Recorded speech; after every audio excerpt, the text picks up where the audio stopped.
जय श्री कृष्ण, जय राधे। आज बात कर रहे हैं गौ माता, गाय।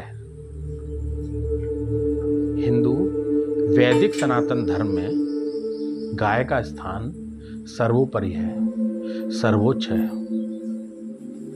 जैसे भगवान का स्थान सर्वोपरि है, परमात्मा का स्थान, ईश्वर का स्थान सर्वोच्च है, इसी प्रकार गौ का स्थान भी सर्वोच्च है। यह स्थान सर्वोच्च क्यों हुआ, इस बारे में जानते हैं। गाय, गौ माता का स्थान सर्वोपरि इसीलिए है, भगवान श्री कृष्ण जब मनुष्य रूप रखकर धरती पर आए थे और उन्होंने मनुष्य की लीलाएं की थी, उस समय भगवान श्री कृष्ण के पास लाखों करोड़ों गौएं थी। भगवान ने 4 वर्ष की उम्र से गौचारण प्रारंभ किया। श्री कृष्ण जब 4 साल के थे, वो बिना, जिसे आज अपन चप्पल बोलते हैं, चप्पल जूते कुछ नहीं पहनते थे, ऐसे ही जाते थे। क्यों जाते थे? गौचारण के लिए। चरण पादुका क्यों नहीं पहनते थे? क्योंकि भगवान का ये मानना था, भगवान श्री कृष्ण का, कि गौओं में 33 कोटि देवताओं का निवास है। भगवान श्री कृष्ण की आराध्य यदि कहें तो गौ माता ही है। देशी वेद लक्षणा गाय जो भारतवर्ष में पाई जाती है, देशी गाय का स्थान सर्वोच्च है। गाय में 33 कोटि देवताओं का निवास है।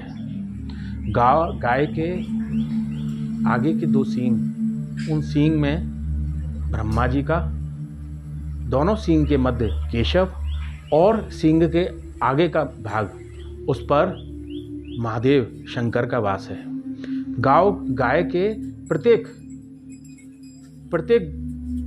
पूरे बॉडी पर हर जगह देवताओं का वास है, देवता निवास कर रहे हैं। धर्म, अर्थ, काम, मोक्ष, यह 4 अंग हैं। धर्म, अर्थ, काम, मोक्ष, इन चारों की उत्पत्ति गाय के चरणों से हुई है। गाय के 4 चरण धर्म, अर्थ, काम और मोक्ष हैं। अब बात यह आती है कि गाय का स्थान सर्वोत्तम तो है, तो इसका प्रमाण हम और कैसे माने? भगवान श्री कृष्ण को जो गोपाल नाम मिला, वो गायों को चराने और गायों के प्रति प्रेम से ही प्राप्त हुआ। ब्रजवासी उनको गोपाल बोलते थे। गो अर्थात गाय, गाय को पालने वाला गोपाल होता है। भगवान श्री कृष्ण का एक नाम गोपाल है। गिरिराज जी, जिसे हम गोवर्धन बोलते हैं, गो अर्थात गाय, वर्धन करना। जहाँ जिस पर्वत पर गायों की वृद्धि होती है, वो गिरिराज जी, गोवर्धन, जिनको भगवान श्री कृष्ण ने 7 साल की उम्र में 7 दिन 7 रात तक कन्नी उंगली के नख पर धारण किया था, वो गिरिराज जी, वो गोवर्धन।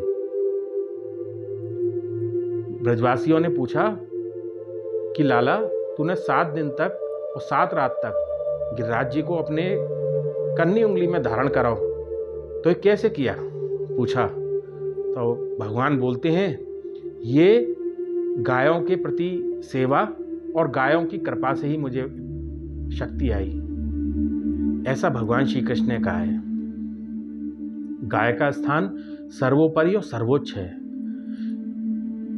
आप यदि गायों की नित्य प्रति सेवा करते हैं, गायों की आराधना करते हैं, गायों को भोजन कराते हैं, जैसे हम भोजन करते हैं 4 रोटी का, 5 रोटी का, अन्य साग सब्जी के साथ, इसी प्रकार आप एक गाय को भोजन कराएं, नित्य प्रति भोजन कराएं, जैसे आप एक मनुष्य को करा रहे हैं। पूरा भोजन कराएं, पानी पिलाएं, और जहां गाय बैठती है उस जगह को साफ सुथरा रखें। गाय की सेवा करें। यदि गाय सीधी है तो आप उसको सहराएं, हाथ पैर दबाएं।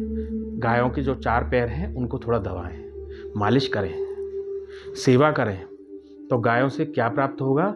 गायों से आशीर्वाद प्राप्त होता है। गाय कैसे आशीर्वाद देगी? गाय में 33 कोटि देवता का निवास करते हैं। गाय की 4 प्रदक्षिणा अर्थात 4 परिक्रमा लगाने से साक्षात भगवान की परिक्रमा का फल प्राप्त होता है, साक्षात कृष्ण की परिक्रमा का फल प्राप्त होता है। गाय की 4 परिक्रमा करने से गाय की परिक्रमा लगाएं, गाय की सेवा करें, गाय को भोजन दें, गाय को पानी दें, गाय को रहने की व्यवस्था करें। यदि आप सक्षम हैं तो गाय को रुकने की और रहने की व्यवस्था करें। इससे क्या होगा? गाय का आशीर्वाद प्राप्त होता है। गाय के आशीर्वाद में निहित होता है, क्या समाहित होता है? देवताओं का आशीर्वाद, भगवान का आशीर्वाद। जो मनुष्य नित्य प्रति गाय की सेवा करता है, गौ पालन करता है, गौ सेवा करता है, उसे सभी कार्य, अभीष्ट कार्य पूरे हो जाते हैं, भगवान की कृपा प्राप्त होती है। एक घड़ी आप भगवान की सेवा आराधना ना करें, लेकिन गाय की सेवा करें। नित्य प्रति गाय की सेवा करने से आपको परम लाभ की प्राप्ति होगी। ऐसा गाय की सेवा करने का फल है। जय श्री कृष्ण।